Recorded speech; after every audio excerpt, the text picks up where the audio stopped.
chào and welcome to ASEAN Today. I'm Trần Minh Ngân of VCT10 Net Việt in Hanoi. And I'm Dalton Tanonaka of the Indonesia channel at the ASEAN Secretariat in Jakarta, and this is your monthly look at the dynamic Southeast Asia region. We begin this month with what supporters are calling the new hope of Indonesia. Joko Widodo was inaugurated as the country's 7th president on October 20th, taking the oath of office in Parliament in Jakarta. The man, popularly known as Jokowi, is a former furniture salesman who rose from mayor to governor, then to president. He faces the challenge of rebooting a slowing economy and dealing with an opposition parliament. 5 tahun ke depan menjadi momentum pertaruhan kita sebagai bangsa yang merdeka. Oleh sebab itu, bekerja adalah yang utama. Saya yakin dengan kerja keras dan gotong royong, kita akan mampu melindungi segenap bangsa Indonesia dan seluruh tumpah darah Indonesia, meningkatkan kesejahteraan umum, mencerdaskan kehidupan bangsa, dan ikut melaksanakan ketertiban dunia. Widodo and Vice President Yusuf Kala then rode through the heart of the capital in a horse and carriage to a People's Party at the National Monument. The new president announced his new cabinet 6 days later with a majority of professionals instead of politicians. There are 8 women in the lineup of 34 ministers, including the country's first female foreign minister, Retno Lestari Marsudi. The fight against the militant group known as ISIS has ASEAN attention. ASEAN foreign ministers issued a joint statement in late September in support of the global effort. This was after the U.S. said ISIS has been getting as many as 1,000 recruits from the Asia-Pacific region. Then on October the 17th, Malaysia's Prime Minister Najib Razak spoke in Milan at the 10 Asia-Europe Summit, expressing support for the efforts to stop ISIS. More than 200 people from Southeast Asia are estimated to have gone to Syria and Iraq to fight for ISIS, including 50 Malaysians, 2 Singaporeans, and 100 Indonesians. U.S. Secretary of State John Kerry spoke on the ISIS crisis during a brief visit to Indonesia. Kerry was leading the U.S. delegation at the inauguration of the new president. He provided details of the U.S.-led fight against the Islamic State group in Syria and Iraq. He also called on countries to boost their contributions to the global effort to stop the spread of Ebola virus. Those efforts include increased border surveillance and taking preventive measures against a bigger outbreak. ASEAN member countries such as Malaysia, the Philippines and Thailand have increased security screenings at ocean ports and airports. Specialized training programs for health workers on how to detect and treat cases of Ebola have also begun. U.S. President Barack Obama has appointed his newest ambassador to ASEAN. Nina Hachigian takes over from David Cardin and pledged to build more bridges to the world's superpower. Joe and I first visited Southeast Asia in 1996, and it captured my imagination. With President Obama's renewed focus on Asia, I'm eager to use my experience to strengthen U.S. ties to ASEAN even more. The 47-year-old diplomat was last posted in Washington, D.C. Thailand military leader chose Myanmar as his first official overseas trip.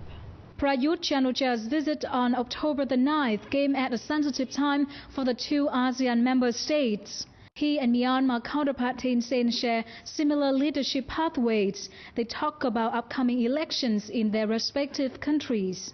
The lotus blossom has long been an important symbol in Asian cultures. It's also big business, used to produce some of the world's most expensive garments. ASEAN Today Andita Winda has more.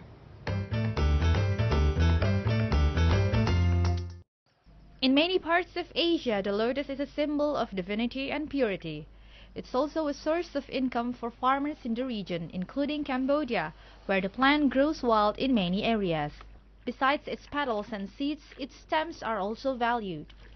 For more than 20 years, Leun Paul and his family have earned a living harvesting some of the 600,000 pink and white lotus plants that grow in the 6-hectare lake near his home in Cambodia's northwest. ខ្ញុំនៅទីនេះខ្ញុំដាំឈូកយូរហើយទៅខ្ញុំយកផ្កានិងយកក្រាបលក់ទៅបានលុយតិចតិចដើម្បីនេះដល់ពេលនេះខ្ញុំយកដើមលក់ទៀតដើម្បីចង់បានលុយច្រើននិងចាំគ្រួសារខ្ញុំនិងកូនខ្ញុំទៅរៀន The lotus plants are sold to Samatoa, a local textile company and pioneer of fair trade in Cambodia, set up in 2009 by French fabric designer Alwyn de Laval. Samatoa utilizes the plant's unique properties to create an environmentally friendly handmade fabric.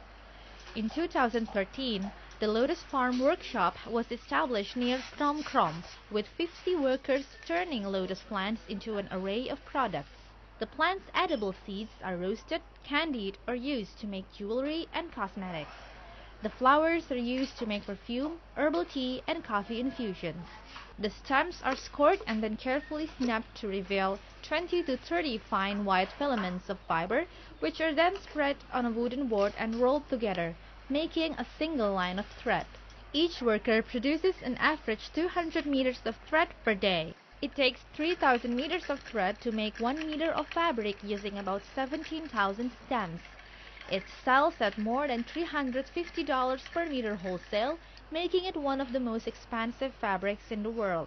On a travaillé sur toutes les moindres process d'abord pour extraire la fibre de la tige, ensuite pour pouvoir la filer et créer un fil continu sans aucune imperfection qui se verrait tout de suite à la qualité du tissu. Teaming up with European fashion designers, Samatoa designs and manufactures high-end clothes which are made at their Siem Reap factory. Prices range from $2,500 to $5,000 per piece. Ceci est une robe très populaire qu'on distribue aujourd'hui dans plus de 15 pays, aux États-Unis, en Europe bien sûr, mais aussi surtout à Hong Kong, à Singapour et en Malaisie. Cette robe en 100% lotus, elle est vendue 3 à 4 000 $ en boutique. Aside from the cost, the time needed to produce lotus fabric guarantees its exclusivity, and Samatoa's order book is already filled up until mid-2015. Andita Winda for ASEAN Today. More ASEAN Today is coming up shortly. We meet one of Indonesia's new cabinet ministers. How Suzy Pujiastuti went from flying lobsters to market to government leader next.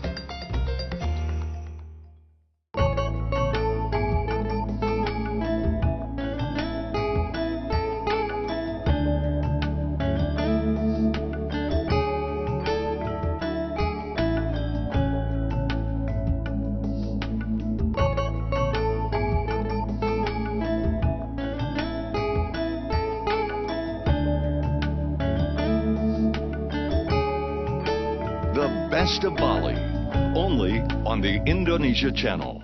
The Indonesia Channel is the country's first 24-hour English TV channel.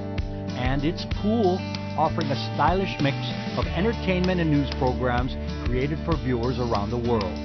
You'll see the latest fashion trends in the world's fourth most populous country, play executive golf with host Lorraine Hahn, plus movies, dramas, and travel, all on the Indonesia Channel for the world to see.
Indonesia Channel for the world to see.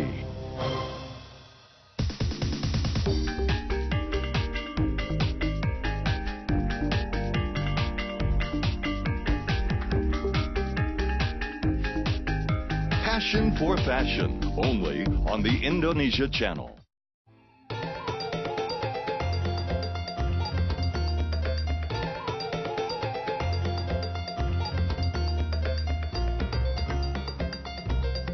You are watching ASEAN Today. I'm Chen Mingan in Hanoi. And I'm Dalton Tanonaka in Jakarta. One of Indonesia's record 8 female cabinet ministers came up the hard way. The story of Susi Pujiastuti's rise is one of breaking through barriers, as ASEAN Today's Prisma Kinanti reports. Pujiastuti was born on January 15, 1965. She worked hard and successfully built her business from zero. As a senior high school dropout, she was doing fishery brokerage, buying fish from fishermen in Pangandaran, West Java in 1983, which developed gradually as the PTASI Pujiastuti Marine Products, exporting fishery products. Her fish processing plant expanded abroad as she added air transportation that able to fast deliver her lobsters, fishes and other marine products through Asian and American markets.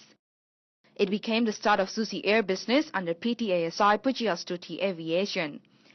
First plane boat also used as an efficient alternative to land transportation from Pangandaran, West Java to Jakarta, which usually takes around 12 hours, far too long for the delivery of live fish and lobster. Yeah, so take us 4 years to convince the bankers. Yeah, nobody believed lobster can pay the millions of dollars planes. Anyway.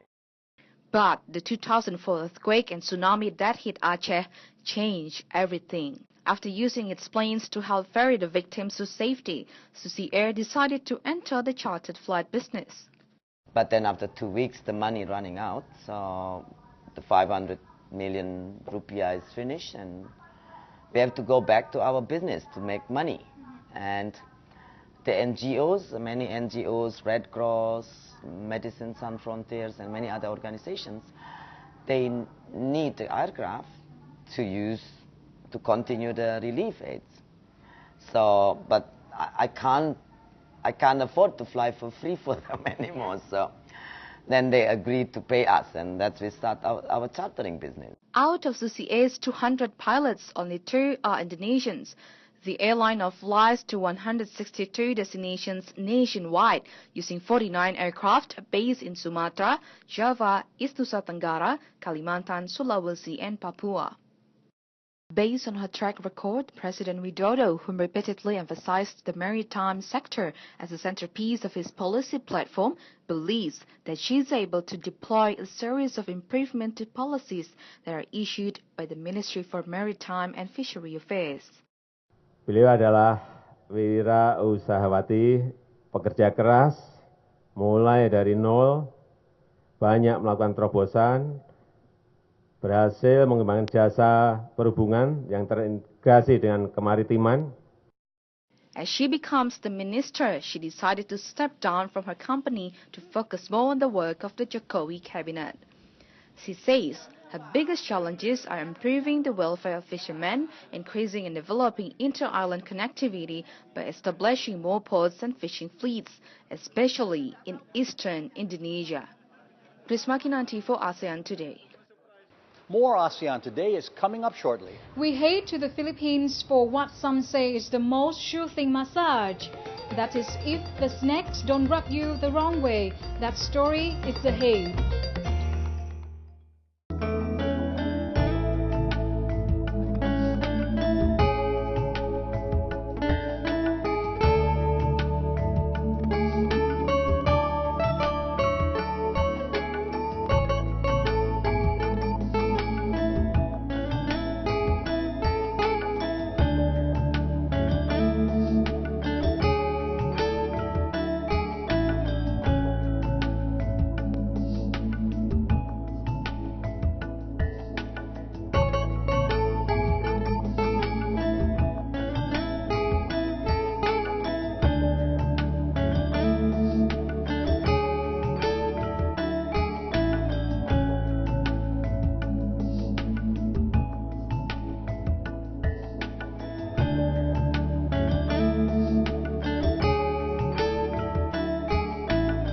Best of Bali, only on the Indonesia Channel.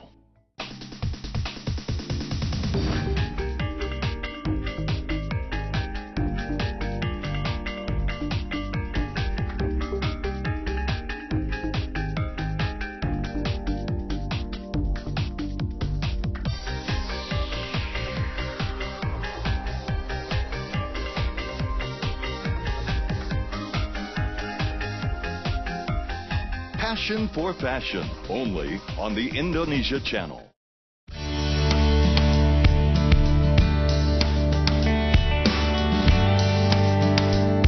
Indonesia's first 24-hour English TV channel is here, with an exciting mix of programming to inform and entertain viewers around the world.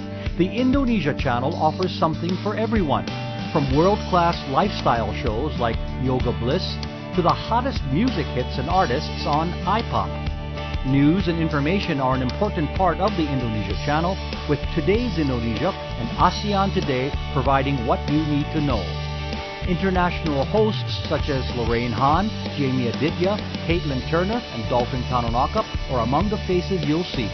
Movies, dramas, travel, and more are all on the Indonesia Channel for the world to see.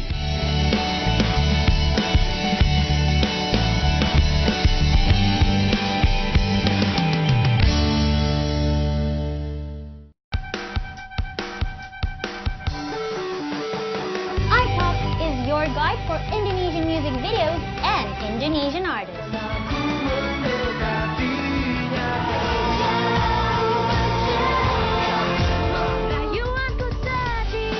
Want to see Indonesian artists? Watch iPop Playlist.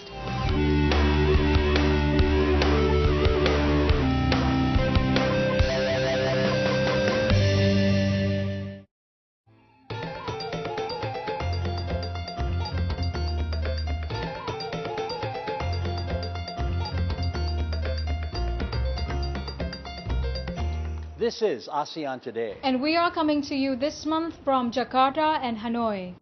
A group of scavengers in Indonesia's West Java province is helping to clean up what may be the world's dirtiest river. ASEAN Today Luisa Kusnanda explains why. This is the Citarum River, the longest and largest waterway in West Java. The 300-kilometer-long river is also considered the world's most polluted body of water. But it's been a different story for this section of the river in recent years. Villagers cruise through a blanket of garbage and pick up plastic waste every day, including 40-year-old Ahmed. On a good day, he's able to collect around 50 kilograms, which he then sells to a cooperative of scavengers, earning 72,000 rupiah or around $6. Penghasilan dari Citarum saya gunakan untuk kebutuhan sehari-hari. The man behind this cooperative is 42-year-old Indra Darmawan, a mathematics graduate who was born and raised in the area. The cooperative called Bangkit Bersama, or Prosper Together, buys recycled material from scavengers. With cooperative money, Darmawan bought several wooden boats that can be used by its members to collect garbage from the river. He also bought a plastic chopping machine. The plastic waste can be sold to plastic recycling facilities in the city. Sampah yang ada di Sungai Citarum di Barusak itu adalah masalah. Tapi kita rubah masalah itu menjadi berkah bagi masyarakat dengan menggunakan dari pendekatan simbiosis mutualisme. Bagaimana di satu sisi kita melestarikan Citarum dan di sisi lain kita memperdayakan masyarakat. The Bangkit Bersama cooperative collects about 80 to 100 tons of plastic waste per month, with an average turnover of 96 million rupiah, or around $8,000. Scavengers have seen a 50% increase in income since joining the cooperative. Dengan adanya koperasi, mereka merasa terbantu karena koperasi bisa memberikan bantuan kepada mereka tanpa bunga, pinjaman tanpa bunga. Cukup mereka hanya dibayar bunganya dengan sampah. Sehingga ini unik dan memang belum ada. The cooperative also provides annual scholarships for members' children. Luisa Kusnandar for ASEAN Today. Here are several events on the ASEAN calendar. The River Kwai Bridge Festival 2014 will be celebrated from November 26 to December 5th in Kanchanaburi, Thailand.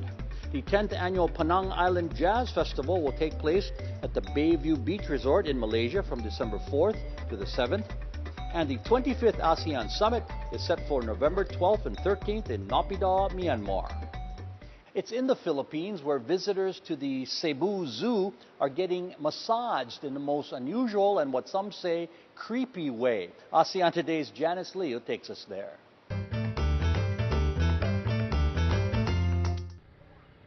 There are 4 huge Burmese reticulated pythons at Cebu City Zoo, presenting a formidable challenge to visitors in overcoming their fear of snakes.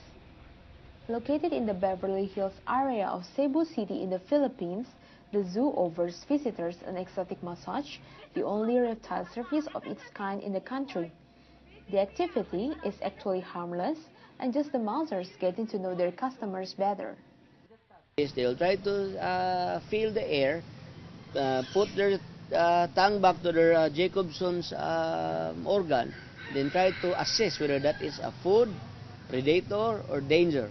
The 3 to 5 meter long pythons are taken out of their cages and placed one at a time on visitors who lie down on a bamboo bed located near the zoo's main entrance. The snakes slowly move across each visitor's limbs for 10 to 15 minutes under the watchful eyes of the zookeepers. Hello. Hello, honey. I love you. Wow. No, I'm not drunk. I'm happy. It's my first time. The python's movements and the adrenaline produced in this scary situation are said to have a positive effect on the customer's metabolism. This is just an educational way for you to learn more about the snake. So now, kids understand it not might be all. Some also will be afraid about snake, but the moment we introduce or explain about the snake, then they might still be scared, but not as much like before. The zoo entrance fee is 25 pesos or around 60 cents for adults and 20 pesos or around 50 cents for children. There's no charge for visitors to experience the 4 full-grown pythons slithering over their bodies, which could be said to symbolize the harmonious coexistence of humans and animals. Janice Liu for ASEAN Today. It is feedback time when we hear what you have to say about ASEAN. Joining us with this month's comments is Danny Lee of the ASEAN Secretariat. Danny, good to see you. Come on in here.